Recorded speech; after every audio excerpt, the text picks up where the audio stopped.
Hey everybody, this is Jason with Outdoor Adventures and thanks for joining me.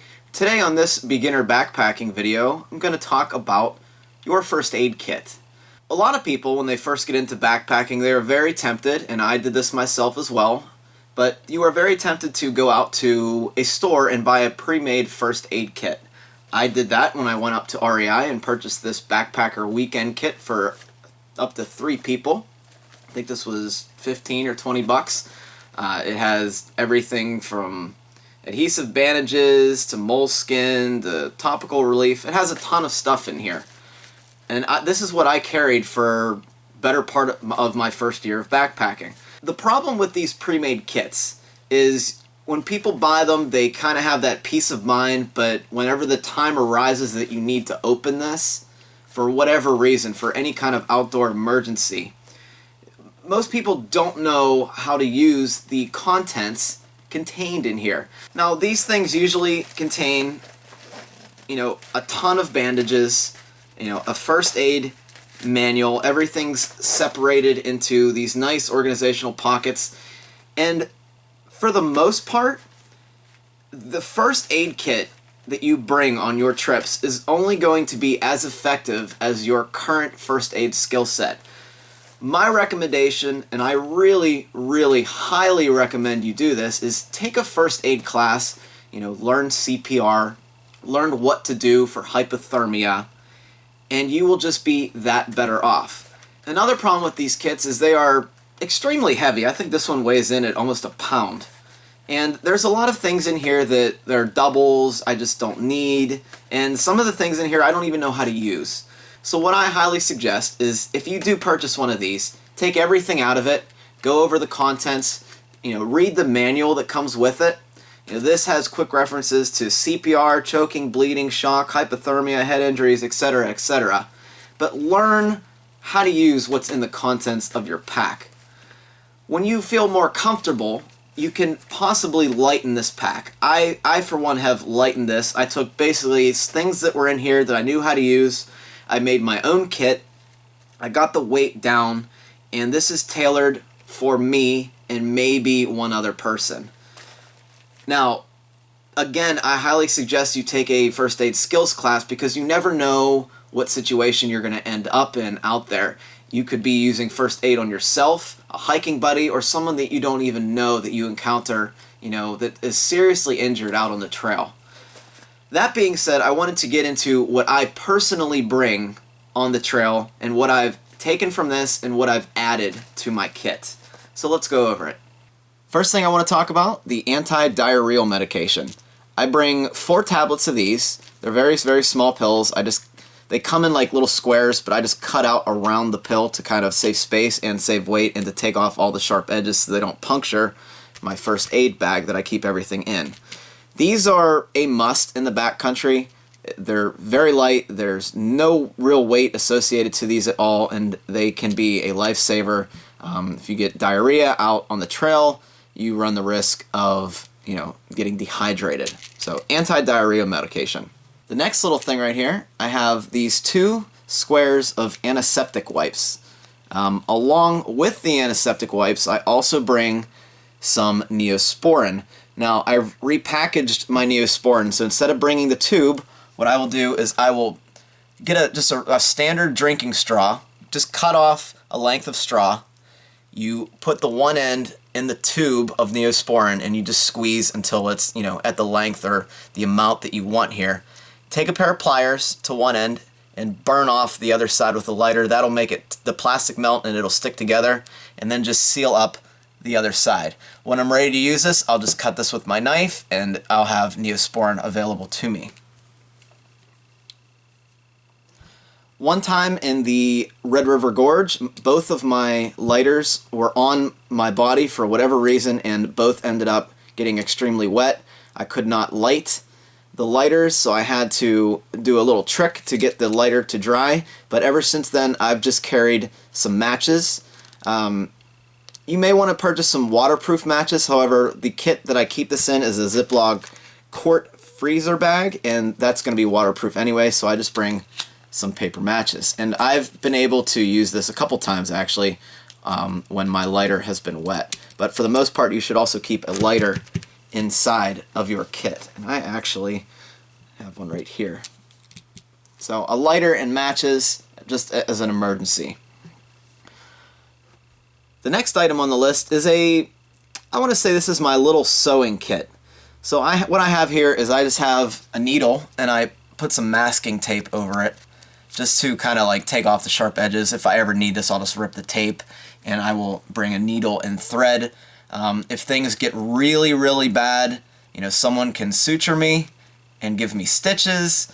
I don't know if I could potentially do this myself, but it is there available. This is also useful if you have some issues with your backpack straps or anything that needs sewing. Say your pants got ripped, or you can just easily sew your item of clothing or your body up.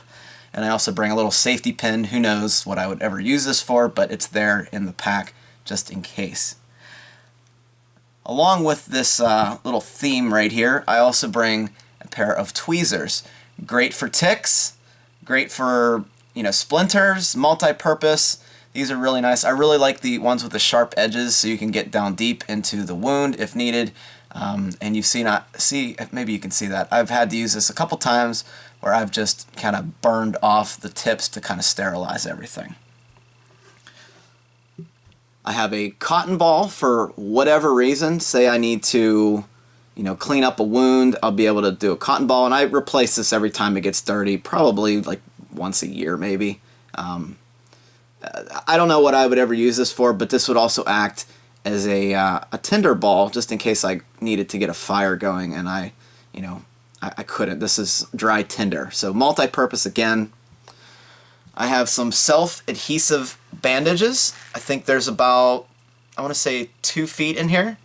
This is great for blisters. This is great for chafing on your legs or to seal up a wound. Along with this, I also bring a gauze pad. I've had to use a couple of these for minor cuts and chafing. These work great. And then I'll have some duct tape that I actually wrap around my trekking pole. I have about 4 feet of duct tape on my trekking poles. This is a great place to put it. You can easily just grab the end and tear it off as needed. It's good for blisters, and it's good to act as a secondary bandage to kind of hold everything together. These are water purification tablets. Say I lose my filter for whatever reason, or I need to treat water, then I can't use my filter. Whatever reason, these are here for me. Water purification tablets. And I think specifically these are called potable aqua, or potable aqua, however you say it. I have a butterfly bandage. It's a fairly large bandage.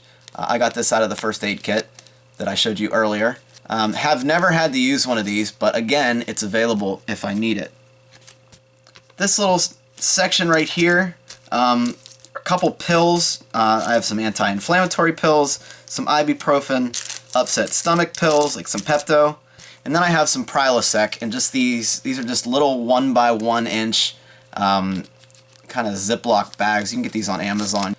They come in like 1,000 pack for like I want to say $2 or something. Another very, very useful tool is having a signal mirror. This is extremely lightweight.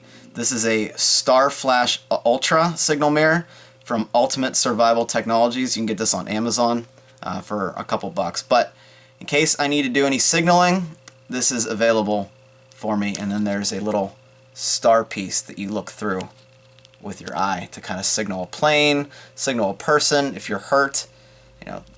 And also you can, for people that wear contacts, this acts as a mirror. You can put your contacts in the morning. Another thing that I kind of stole from the kit was this first aid reference. It's just a very, very small little pamphlet on what to do for CPR, for people choking, poisoning, open wounds, bleeding, shock, hypothermia, heat stroke. This is just like a quick reference guide in case I don't know how to do something. I've read this a couple times, and this is just my reference just in case. And finally, I'll also bring some pills, some fish oil, and some multivitamins just for whatever reason. I just kind of threw them in there. And then all that stuff pretty much goes in a quart-size Ziploc freezer bag, and this is how it is waterproof. I'll swap the bag out once a year to make sure there's no holes in it, and this goes under the top lid of my backpack for easy access. I know where it is at all times. Now when I'm done with my backpacking or hiking trip, every single time I'll lay everything out on the table, replenish what I've used, and add medications as necessary. Now this whole kit weighs about, I want to say 2 or 3 ounces. It's a great weight saving from bringing something big like this. I don't need 20 bandages. I don't need 20 antiseptic pads. This is just what I use. You can go with this if you feel more comfortable. I'm not saying not to get one of these, but make sure you know exactly what's in here, exactly how to use it, and brush up on your first aid skills. Now real fast, let's talk about the hygiene kit, the relevant pieces of the hygiene kit. What I'll have in here is toothpaste, Body Glide, and a toothbrush, but I'll also carry some Purell in this little, I think this is a Monster Energy bottle. Really, really light, and clean your hands before and after eating.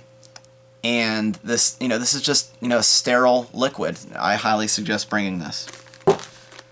So guys, that's pretty much it. This is what I carry. I'm not necessarily telling you should carry the same things, but my key points are, if you're going to get one of these, know what's in it, know how to use it, and customize your kit accordingly to your skill set.